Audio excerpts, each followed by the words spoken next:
Yes, welcome to this platform today where we are going to discuss, Sowore's view, Omoleye Sowore's view on Nigeria, and especially those who were kidnapped or arrested by the federal government because they went to the street to protest the crisis in the economy, the hardship in the economy. They were apprehended by the federal government, and some of them was allegedly said to be involved in charges that has to do with reasonable felony. How funny! And that's Nigeria for you.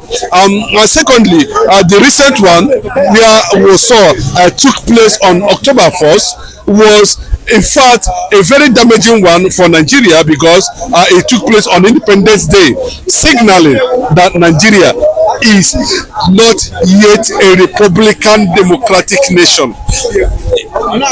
If it is, we need to have someone that courage to protest against Nigeria on Independence Day. Something is wrong actually somewhere, and that is what we are talking about today. That the genesis of this thing will need to be handled.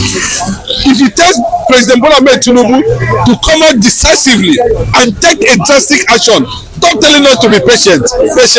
We don't need to be the whole president coming out to tell us to be patient over political issues. I doubt whether patience is anything that has. Is there any patience in anything that has to do with solving a political problem? You don't need to tell people to be patient. You must be decisive, and let's see the policies running. You can only tell people to be patient, when they are in the house of God. Be patient with God. We are talking about leadership here. So, Omoleye talking about Nnamdikanu, bringing Nnamdikanu factor into it, even though we are saying him repeatedly saying something about that. Well, Nnamdikanu need to be freed. Nnamdikanu need to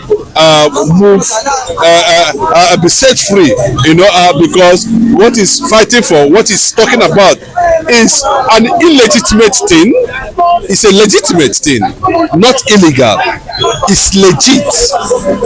So, and the manner of which the court is not obeying the Supreme Court judgment, we will let us to watch and see how the development is going to take place, especially with the new CJN now, coming out to say that, it will be funny if the court does not obey court orders, judgments, irrespective of the caliber of people involved or the institution involved. Judgment must be respected in the court. So when the court says somebody should be granted bail or be set free, and something does not happen, well, the CGN president is saying that such thing will not happen under his watch. We are going to see if those things are going to transform to greatness or better reforms in that regard. So that is what we are talking about. So Sowore is moving towards a clear direction of letting Nigerians know that what is being done to Nnamdikanu is injustice. So talking about the yesterday's, the press release conference by the Kanu'S lawyer, do you see that? By calling the attention of whether Tinubu's government not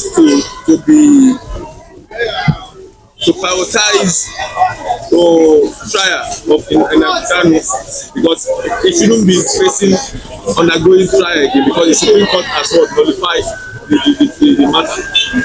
The fact is that you need to get that get it very clearly that what they are trying to do is to run away or feel embarrassed by Nnamdikanu trying to establish a certain respect for himself, and protect the human dignity, protect Biafrans, and protect the agitation by telling the whole court that they do not have the right to even try him in Nigerian court, because the matter in question that has been alleged was not committed in Nigeria.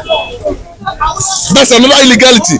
And secondly, the issue that has to say that the Supreme Court judgment supersedes every other judgment. We do not supposed to face any trial.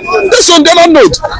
Different legality, different things, and people who are exposed to the reality of civility amidst trying to get justice is questioning the rationale and continuation of Nnamdi Kanu's detention.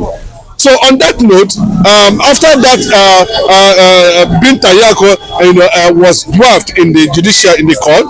The DSL felt otherwise. They wanted to, obstruct the process of his lawyers having direct access to him, which the lawyer came out publicly and made a statement in that regard. And we are seeing since that time, different developments in that regard. But the fact is that everybody is watching how Bola Ahmed Tinubu is being Latinized over Nnamdi Kanu's issue.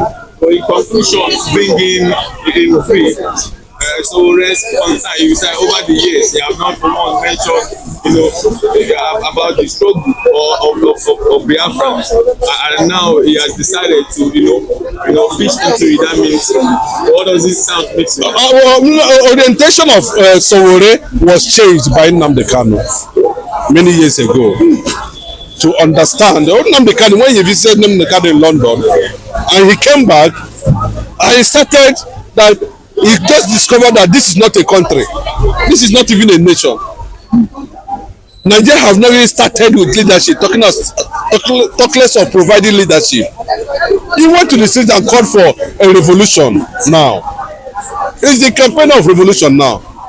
Nigeria have forgotten how the concept of revolution now started. It started after visiting Nnamdi Kanu. So Nnamdi Kanu already changed some of their orientation about Nigeria, and they know that what Nnamdi Kanu is talking about is nothing but the truth, and that's the truth. So Nnamdi Kanu changed the orientation of Sowore. After Nnamdi Kanu have changed the orientation of Sowore, you can see the Sowore's factor has continued to shift, from where he was a few years ago, where he was busy campaigning for Tinubu and the rest of them, Buhari them, making mockery of a system that was supposed to put Nigeria on a proper perspective. But today it has backfired. So what you are seeing Sowore change now is as a result of product Nnamdi Kanu has imparted into him, and that is what is happening to Sowore. If he will be consistent on that regard, we cannot to push for a better nation for the black man, and that is the truth about Sowore's stand on Mazi Nnamdi Kanu.